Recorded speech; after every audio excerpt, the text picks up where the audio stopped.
Seguimos en 678 con nuestro invitado de hoy, Damián Pier Battisti, tratando de entender algunas de las maniobras y posturas, estas cosas que suceden en alguna parte del mundo que es esta. Y uno de los dilemas de la oposición es justamente cómo se viste el modelo de exclusión, porque aunque la crisis se vista de seda, crisis se queda. Pero vamos al informe. El insalvable dilema de la OPO.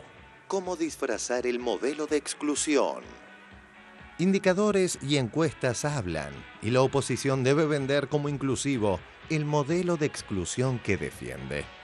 Pasa que los líderes y los economistas opositores ocuparon lugares destacados durante los catastróficos periodos de Menem y de la Rúa, por lo que cada vez más gente desconfía de la sinceridad de la propuesta. El mensaje ahora es que si gana Macri, vamos a la derecha de hoy de Cavallo. En Minuto1.com, guiño de Cavallo a Macri. Sí se puede eliminar el cepo el 11 de diciembre. Vamos a la derecha de hoy de Cavallo. Si hablaran con la verdad, si hablaran con honestidad, muchos de los economistas de la oposición dirían lo que realmente piensan, que es que acá hace falta un buen ajuste, acá hace falta una buena baja de salario, la llaman moderación del salario, la llaman enfriamiento de la demanda, pero son todos eufemismos. El precio del dólar está muy atrasado. Cuando uno va y visita las economías regionales del país, ve cómo muchas están en estado terminal.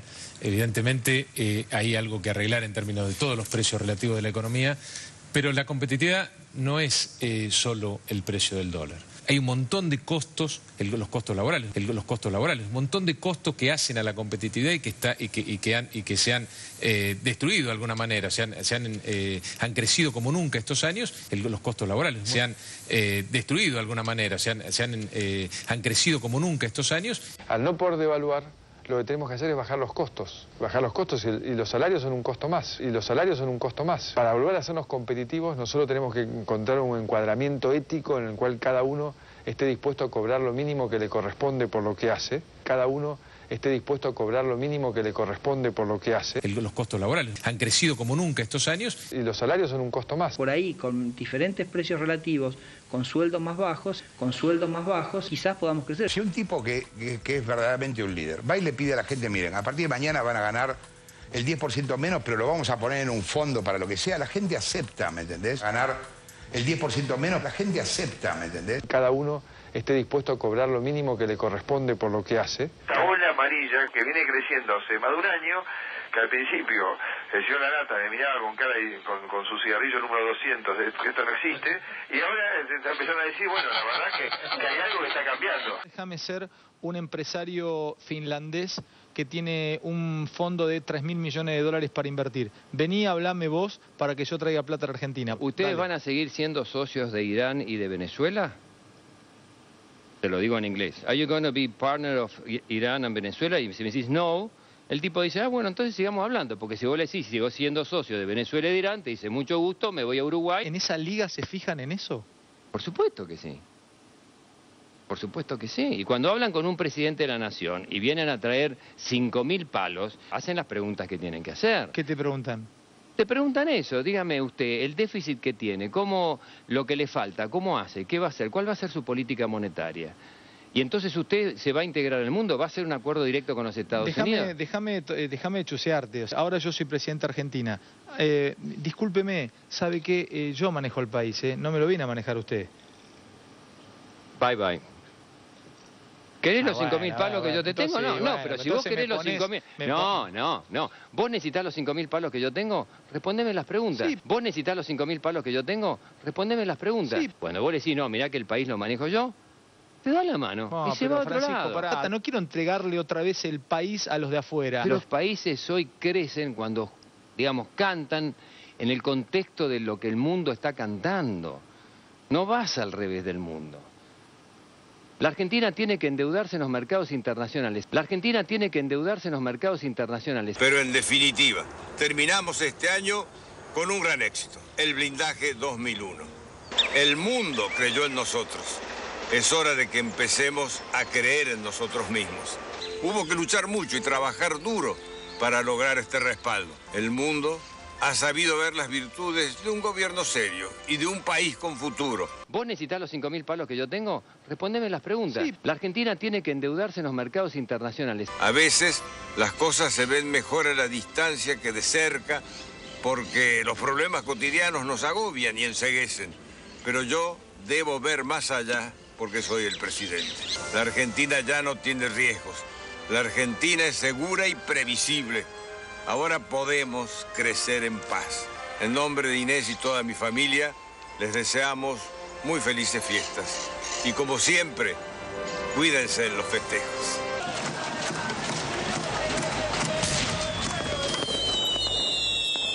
Cuídense en los festejos.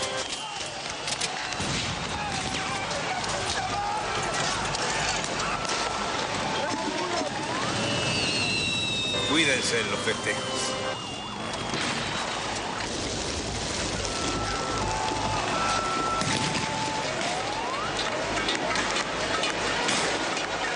Cuídense en los festejos.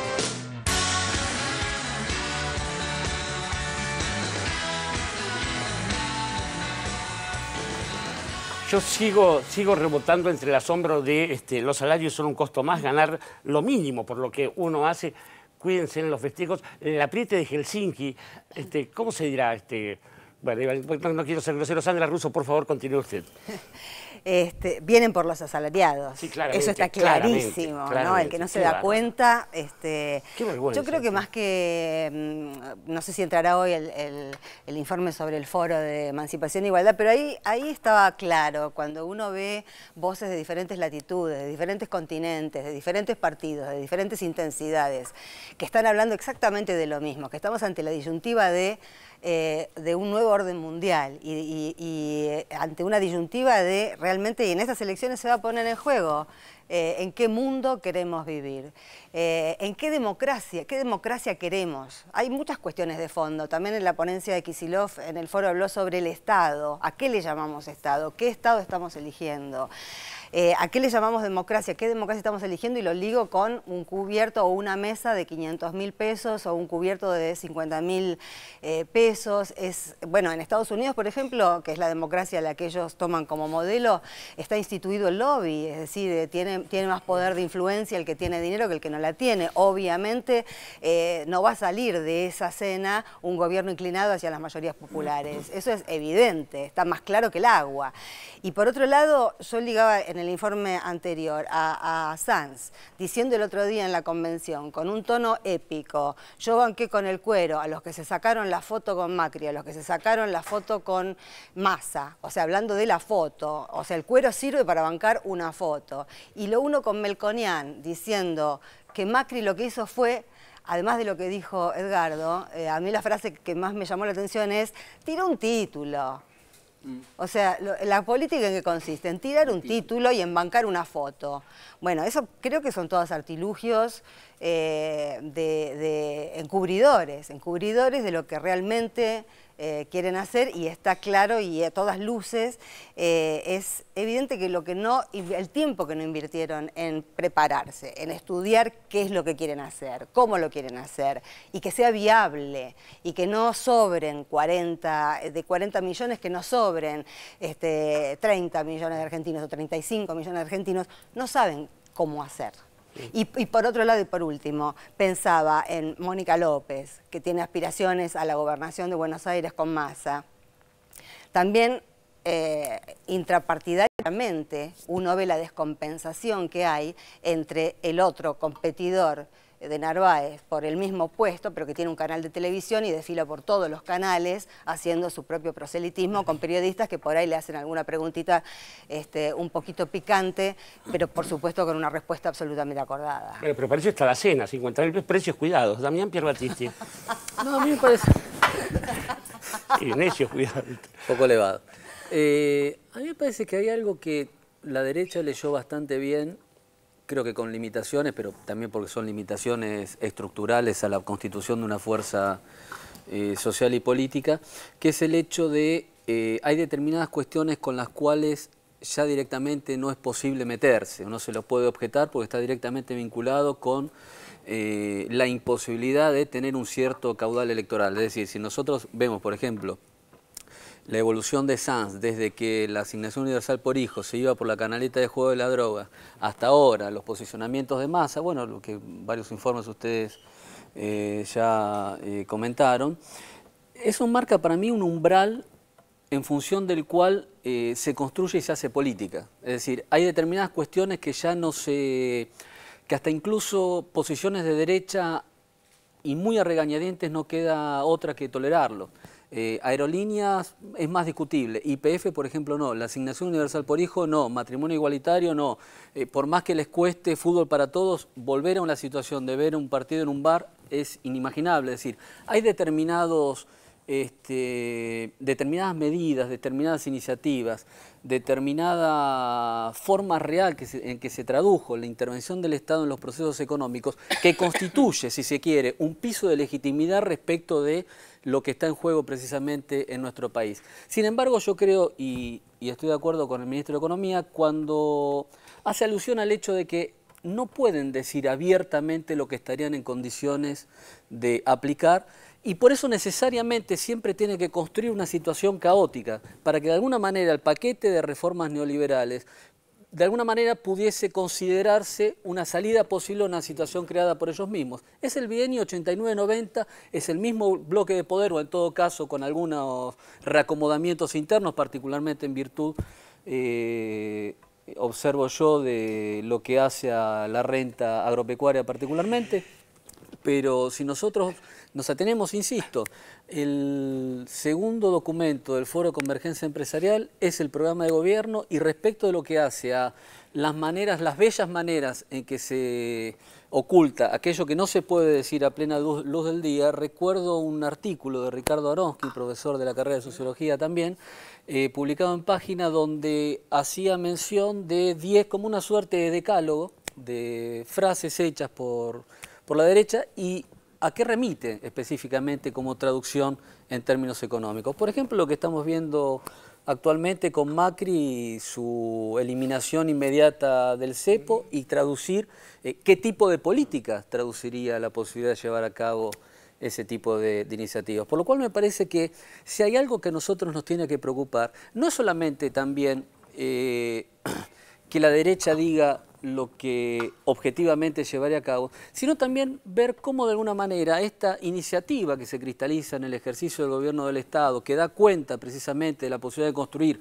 un capitalismo más inclusivo, una posibilidad de desarrollo a partir de sustitución de importaciones, de independencia y de autonomía relativa del Estado respecto del poder corporativo, etcétera, etcétera, también pensemos y reflexionemos cuáles son las políticas que nosotros impulsaríamos para, entre comillas, como se dice habitualmente, profundizar el proyecto. Yo creo que hay dos cuestiones que son centrales que me voy a permitir decir. La primera es la reforma de la Constitución, que de alguna manera pueda, si se quiere, escindir la consolidación de ese poder corporativo en función de un andamiaje jurídico-político organizado a partir del genocidio, en función también de la primacía que ejerce el capital financiero, que ejerce el capital financiero en ese bloque de poder, y en segundo lugar, tratar de reconstruir, en función también de esto mismo, la intervención del Estado en el comercio exterior. Es decir, la situación de restricción externa en función de la posibilidad de que un determinado grupo de empresas transnacionales y demás detenten prácticamente el ejercicio de las divisas requeridas para el desarrollo de nuestro país. Es decir, ahí me parece que la constitución de una fuerza social realmente transformadora que se proyecte como la posibilidad de transgredir los límites, como decía mi maestro León Rosichner, que de alguna manera el poder corporativo decretó en función de lo que fue la recuperación democrática, esa democracia aterrada, democracia tutelada por este mismo poder corporativo, la posibilidad de expandir los límites que nos dejó este proceso, me parece que también tiene que discutirse, de la misma manera que se discute cuál es el proyecto político y económico de la derecha, ¿no? De una manera más pedestre yo tiendo a preguntarme qué pasa, a ver, supongamos que mienten, supongamos que la mentira funciona, y después cuando venga la realidad la gente no va a reaccionar. Hay un punto en el que todas estas cosas se pueden leer igualmente, y tiene que ver con la muerte del fiscal Nisman, lo que pasó y el homenaje que hubo hace horas apenas. Vamos a ese informe y seguimos hablando de lo mismo en 678. A 2 meses de la muerte del fiscal Nisman, ¿por qué al acto de ayer fueron 30 personas? Fue llamativo que un acto que tuvo a Nelson Castro como orador principal contase con una concurrencia tan escasa.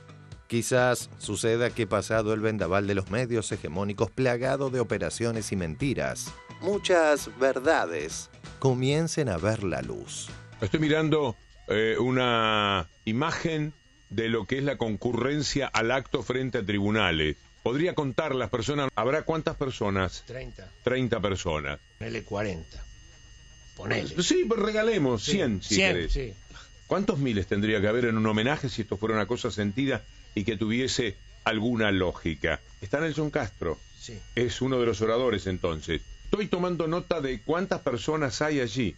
Ya te da pena de alguna manera ver cuál es la concurrencia para este grito de verdad que se supone se iba a dar frente a los tribunales. Vínculos de dinero, vínculos comerciales entre Nisman y Lagomarsino, que tenían una cuenta en el banco Merrill Lynch de Nueva York, que estaba a nombre de Lagomarsino, de la hermana de Nisman y de la madre de Nisman.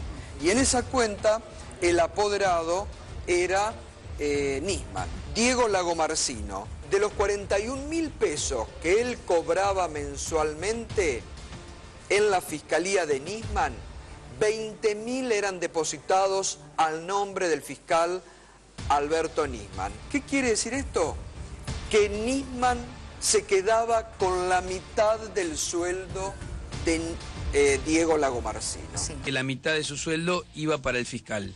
La información es muy gravosa para el fiscal. Estamos hablando de un delito, se llama malversación de fondos públicos. Eso es robarle al Estado, así de claro. ¿Gustaría decirle algo a la Presidenta? Profundo respeto, agradecimiento por el apoyo que siempre ha tenido la Fiscalía. Simplemente agradecerle porque Argentina es el único país en Latinoamérica y hasta diría en toda América que tiene una Fiscalía de esta envergadura, con estas posibilidades y que ha sido creada y mantenida por este gobierno para investigar de esta manera. Así que en ese sentido, nada. Estamos hablando de un delito, se llama malversación de fondos públicos. Eso es robarle al Estado, así de claro. Hay otros contratos. Acuérdate que hay el caso de una nutricionista, que no se sabía para qué.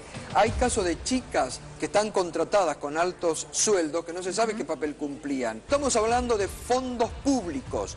Funcionarios y otros interesados en que efectivamente de Nisman se hable sobre su anecdotario personal. Estamos hablando de fondos públicos. De Nisman se hable sobre su anecdotario personal. Utilizan los recursos del Estado para generar esto que es propio del Ministerio del Humo. En el diario Página 12 por Raúl Colman.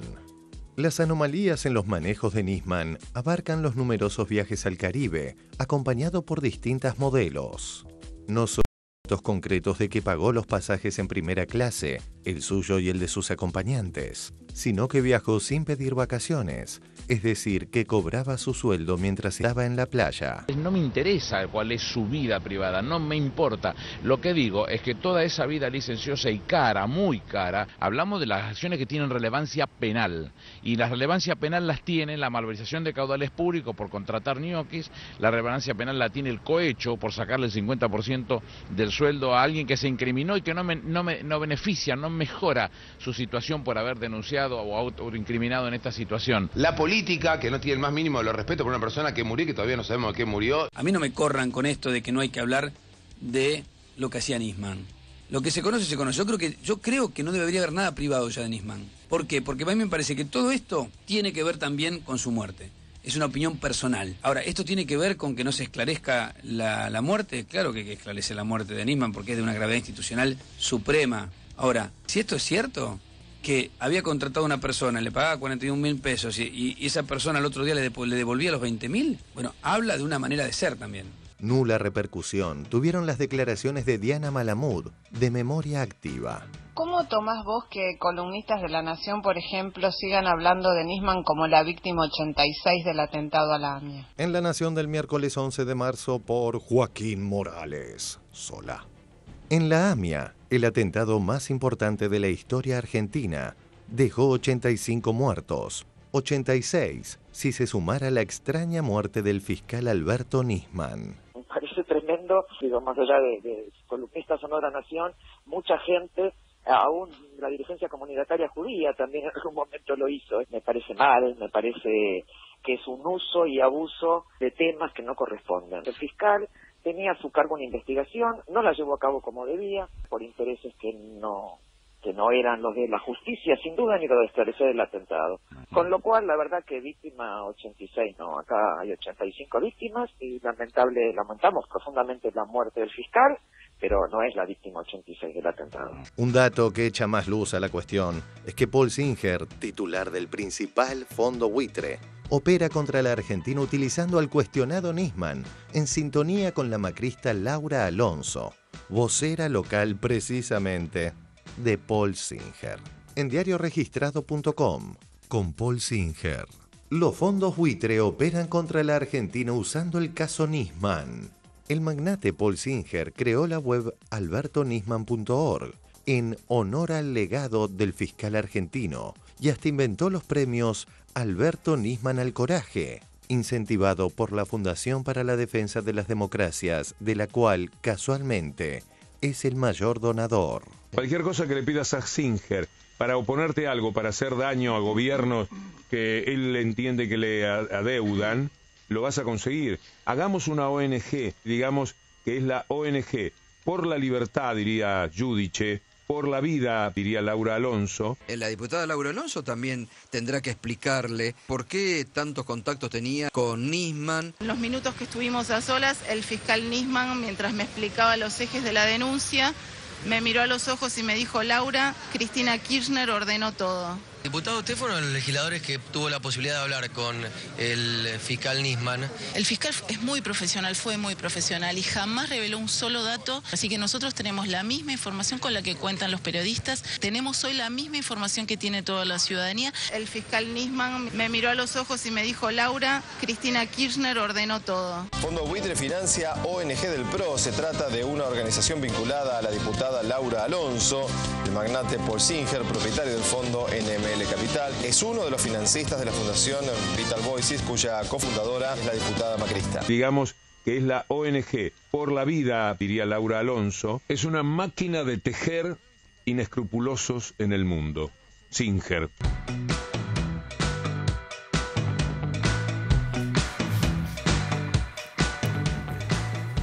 Yo creo que debemos ser muy cautos y muy rigurosos con esto, porque en el tembladeral que se ha armado aquí en la patria sobre en torno de todo el caso Nisman, ahora aparece una serie de voces que dicen que las cosas que están apareciendo sobre la vida de Alberto Nisman son para ocultar la investigación que estaba llevando a cabo. Yo creo que es un enorme riesgo permitir esa especie de barrabasada. Cintia García. Sí, la cancha alrededor de la causa de la muerte del fiscal Nisman se está embarrando hace bastante tiempo. Y a mí me quería focalizar en algunas cuestiones que tienen que ver con esta escasa movilización a 2 meses de la muerte del fiscal.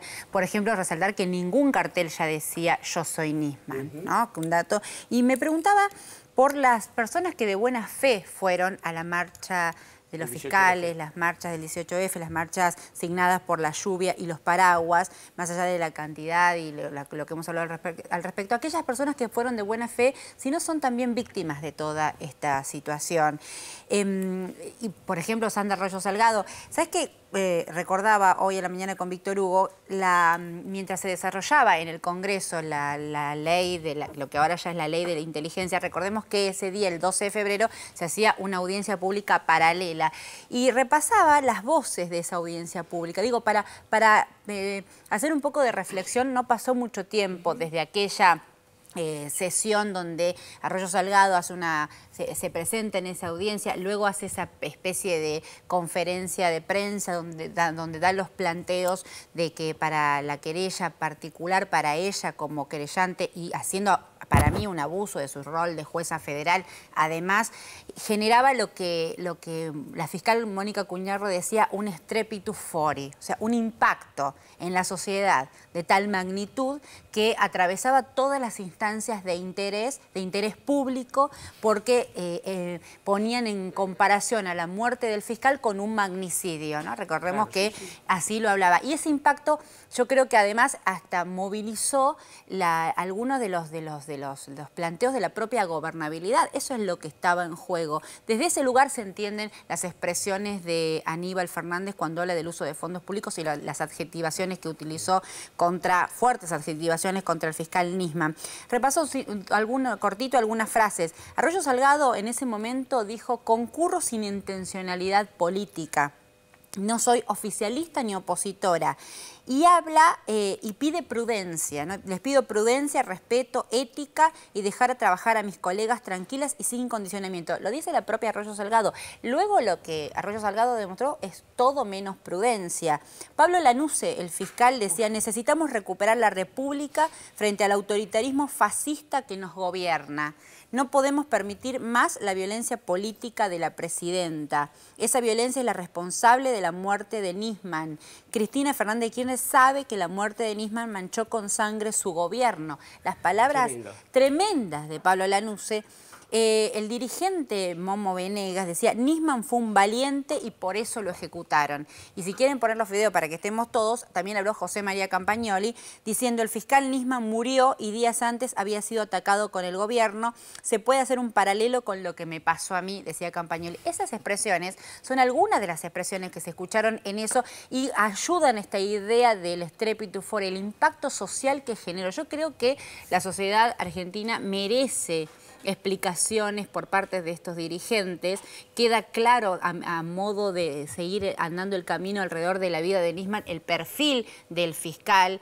Queda claro además, y se profundiza la idea del mamarracho jurídico que presentó como denuncia contra la presidenta, y queda claro cómo se corre de la escena el gobierno nacional, porque se están develando las verdades intrínsecas de esta causa. Yo coincido con la idea de que una cosa es la vida íntima del fiscal y otra cosa es el interés público alrededor de esto y en vista de este impacto de la sociedad. Pier Battisti, ¿cómo se puede leer esta cosa de que parecería un escenario pendular? Un día aparece una cosa que muestra un perfil del episodio al día siguiente, pero no cambian, en cambio, las adhesiones o rechazos de los actores protagónicos del ámbito político, por lo menos, ¿no? Yo creo que son dos cosas que transcurren, digamos, paralelamente, pero que están claramente delimitadas. Uno es que, algo que me parece, digamos, inmediato, ¿no? Esto tiene que esclarecerse y llegar realmente a la verdad de lo que ocurrió. Hay algo que es concomitante, que es el hecho de que se utilizó este hecho para, evidentemente, minar o golpear la imagen de la presidenta en un episodio tremendamente confuso. La comunicación original del gobierno me parece tampoco fue muy acertada como para quizás de alguna manera poder echar luz sobre lo ocurrido, pero al mismo tiempo son dos cuestiones simultáneas, ¿no? Por un lado, instalar socialmente que hay una responsabilidad del gobierno, lo cual es de una gravedad institucional. Independientemente de eso, ya de por sí este episodio es de una gravedad impresionante, pero al mismo tiempo en lo que hace al avance en términos del expediente y demás, hay cuestiones que son realmente llamativas, ¿no? Por ejemplo, lo que hace a todo el instrumental informático y la dilación que hay para conocer esa dimensión. Después hay otras cuestiones que están más vinculadas a bueno, lo que decía el jefe de gabinete, malversación de fondos públicos, donde al mismo tiempo aparece una cuestión de carácter moral, que en lo que no me voy a meter ni mucho menos, pero el hecho de instalar y que se haga cierto, si se quiere, sentido común en torno a lo que desde mi perspectiva es una operación política tremenda, tremenda, a partir de una denuncia oscura, incomprensible, en donde en el medio el fiscal, hay un mes ahí entre que prepara una sendos documentos que son incluso analizados por Irina Hauser y Raúl Colman en página 12, donde sostenía exactamente lo contrario y de repente vuelve. Hay una serie de cuestiones que son tremendamente confusas, que también es preciso que se conozca en función de qué se construyó eso, pero lo cierto es que me parece que esto se inscribe claramente en una jugada política destinada a directamente intervenir en la posibilidad de lo que hace al proceso electoral de cara a consolidar a un bloque social claramente derecha. Y retomo algo que me parece que es preciso tener en cuenta. Creo que queda bastante claro, mucho más allá de la cuestión estrictamente del caso Nisman, que hay una porción de la sociedad civil argentina que es claramente de derecha, que se asume claramente de derecha, que sostiene valores que son de derecha, y habría que ver hasta qué punto y por qué, cuáles son las razones sociales que subyacen a esa conformación ideológica, incluso aquellos sectores o aquellas fracciones de clase que de alguna manera pueden, si se quiere, adoptar una posición favorable a esta nueva alianza social, alianza electoral entre el PRO y la UCR, aún a riesgo de tener y sostener, ver incluso, si se quiere, amenazadas sus condiciones materiales de vida por ser, por diversas razones, estar más expuesto o menos expuesto a las vicisitudes del mercado de trabajo, etcétera, etcétera. Habría que intentar comprender cuáles son las razones que subyace a la adhesión de un determinado programa de gobierno cuyos efectos sociales ya se verificaron. Es decir, eso me parece que es algo también tremendamente novedoso que estamos enfrentando. Es decir, si se quiere, dos modelos o dos proyectos de país que produjeron dos resultados diferentes y que me parece que en ese sentido habría que, si se quiere, cargar las tintas más bien en qué tipo de alternativas reales de gobierno estamos enfrentando en este año electoral, y me parece que lo que hace específicamente a este caso, que bueno, por supuesto, ojalá se pueda resolver y se pueda llegar a saber realmente qué fue lo que ocurrió, ¿no? Bueno, pero digamos que frente a esta especie de cosa agobiante, cháchara, llena de sonido y de furia, en la misma comunidad están pasando cosas como el foro Igualdad y Emancipación, del cual anticipamos ahora algunos segmentos, y después aquí en la TV Pública, después de 678, tienen ya bocadillos especiales. Vamos al informe del foro.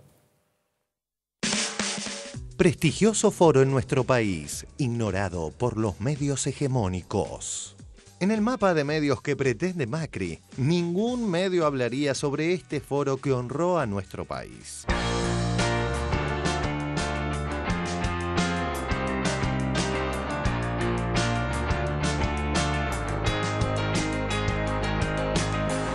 Lo que ha ocurrido en este foro por la emancipación y la igualdad, que transcurrió en medio de gran emoción, miles de personas que en los 3 días pasaron por el Teatro Nacional Cervantes. Ha sido inolvidable esta iniciativa de Ricardo Forster, acercando a varios de los pensadores más importantes de América, pero también del mundo. Lo que pasó en Latinoamérica es lo que nos ayuda en Europa a pensar que es posible otro mundo. Hay una insensibilidad que es típica del capitalismo.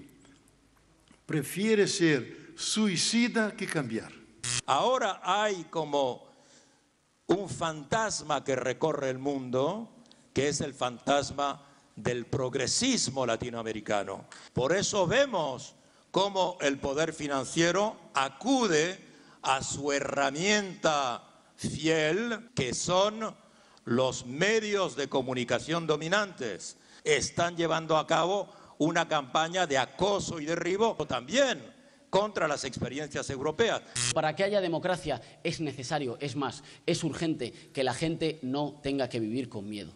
No hay democracia ni hay ciudadanía, en fin, si para la mayor parte de nuestra gente, de nuestros pueblos, el horizonte del futuro es un horizonte de miedo, es un horizonte de incertidumbre. La de cosas que tenemos que aclarar esta mañana con este corralito en España. El Banco de Madrid suspende pagos, congela la retirada de efectivo, el cártel pone cerrado, o lo que es lo mismo, corralito.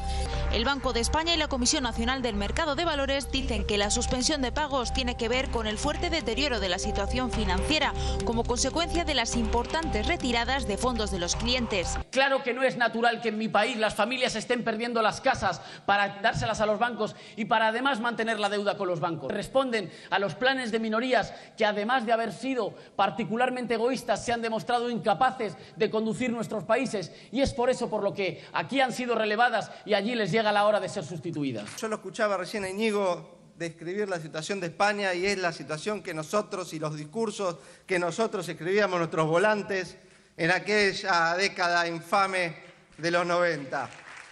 Yo era peronista en los 90 y me daba vergüenza, y gracias a Néstor Kirchner pude volver a decir con orgullo que soy peronista y que hago política, y estoy orgulloso de formar parte de una generación política. El otro día le escuchaba a esa magnífica dirigente Camila Vallejos en el encuentro de Emancipación e Igualdad, y la verdad, hablar con una claridad y hablar de lo que significa la educación pública y gratuita, pero no como objetivo final de una lucha, sino como uno de los aspectos que denotan el crecimiento y la equidad en una sociedad. Una vergüenza lo que tenemos en Chile todavía en materia educacional. Ante un país totalmente desigual, la educación tenía que reproducir y profundizar esa desigualdad a través de la segregación socioeducativa. Es decir, un sistema al cual tú accedes en base a tu capacidad de pago, porque está casi absolutamente privatizado, lo público es bastante reducido, en educación superior lo público se paga. No bastaba simplemente con decir la educación tiene que ser un derecho gratuito y de calidad como consigna, sino que tenemos que repensar el sentido de nuestra educación desde la lógica de un proyecto de emancipación. Una educación que te dé las herramientas para poder transformar tu realidad y no simplemente salir al mercado laboral, además de endeudado, ¿cierto?, buscando trabajo simplemente para conseguir plata para pagar esas deudas, muchas veces trabajando en lo que no, en áreas donde no estudiaste, sino que poder tener las herramientas para generar pensamiento crítico y en el cuestionamiento al lucro como el corazón del modelo neoliberal que se expresa en educación, pero también se expresa en salud, en las pensiones, en la vivienda, en fin. El lucro hoy día es el eje articulador del modelo neoliberal en toda nuestra sociedad.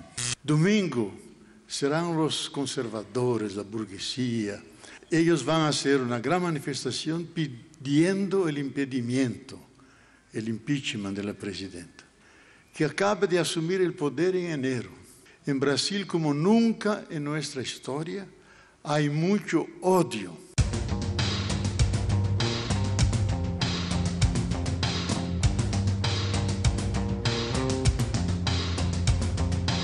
Fora Dilma, fora PT, acabar com essa raça aí. Ninguém aguenta mais. Fora PT, cara, fora Dilma, chega de impunidade e roubo. Chega!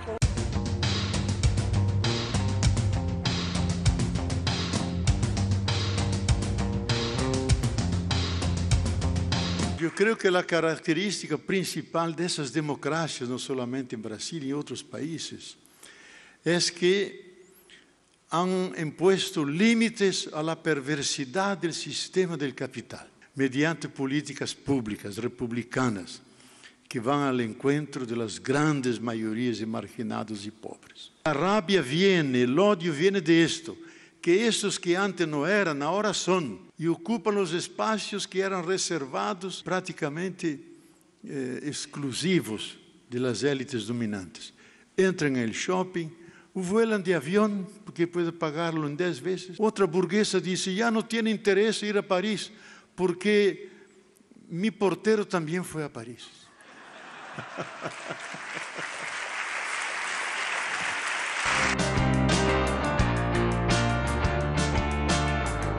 Alguna vez las crónicas dirán que había una cola que daba vuelta a la manzana en el Teatro Cervantes para presenciar el espectáculo de las ideas.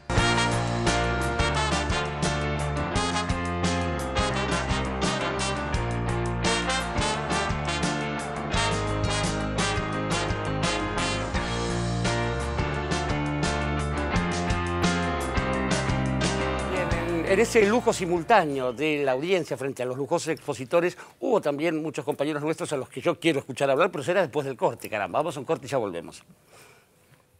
ANSES, jubilaciones, conectar igualdad, procrear, la asignación universal por hijo. Hoy, el Estado Nacional, a través del ANSES, paga la jubilación mínima más alta de Latinoamérica. ANSES se hizo cargo de la asignación universal por hijo y de la asignación para embarazadas. ANSES también del plan Progresar, para que los chicos jóvenes estudien y combatir el desempleo juvenil. Y además Procrear, el gran plan de viviendas. Miren todo lo que hace. Todo esto no fue magia. Hemos crecido casi 4 veces.